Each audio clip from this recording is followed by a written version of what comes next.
අපි ඇවිල්ලා තියෙන්නේ සුගතියකට නෙවෙයි දුගතියකට. ඕක තේරුම් කරගන්න ඕන.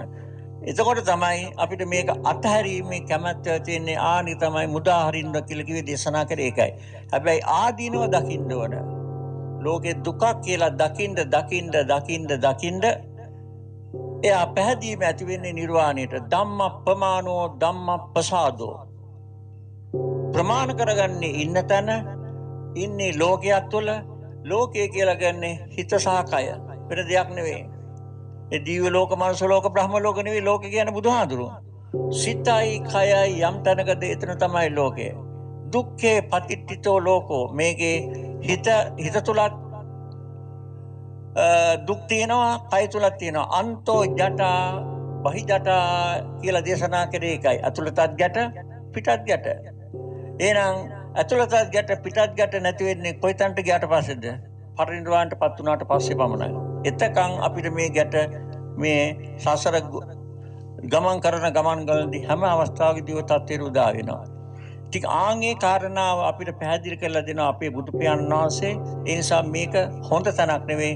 සිත සහ කය යම් තැනකද එතන ලෝකය, ලෝකයේ යම් තැනකද එතන දුක, දුක යම් තැනකද එතන සිත සහ කයමයි. එහෙනම් දිව්‍ය ලෝකේ ගියත්, බ්‍රහ්ම ලෝකේ ගියත්, සතර අපායේ ගියත් 31 තලයේම දුක් ගොඩක් මිසක් සපක් කියලා තැනක් නැහැ. අච්චරා සංඝාත භික්කවේ භවන්න වන්නේමි කියලා දේශනා කරේ ඕකයි. ඔන්නෝ කාරණා හොඳට තේරුම් කරගන්න ඕන අපිට නිවන් දකින්නට.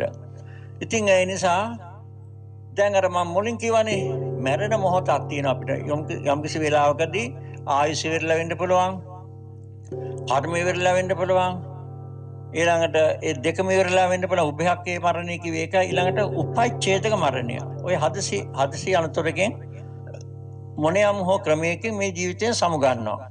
එතකොට ඔය පින්වත්තුන් අපි කවුරුණත් යනකොට අපි අරන් යනවා පින්වත්තුනි කෙලස් පොදියක්. කෙලස් පොදියක් අරන් ඒවා අපි සාමාන්‍යයෙන් භාවනාවේදී කතා කරන්නේ රාග දෝෂ මෝහ. පළවෙනි පන්ති කෙලස්. ඊළඟට දෙවෙනි පන්තිය කියලා තමයි පංච නීවරණ.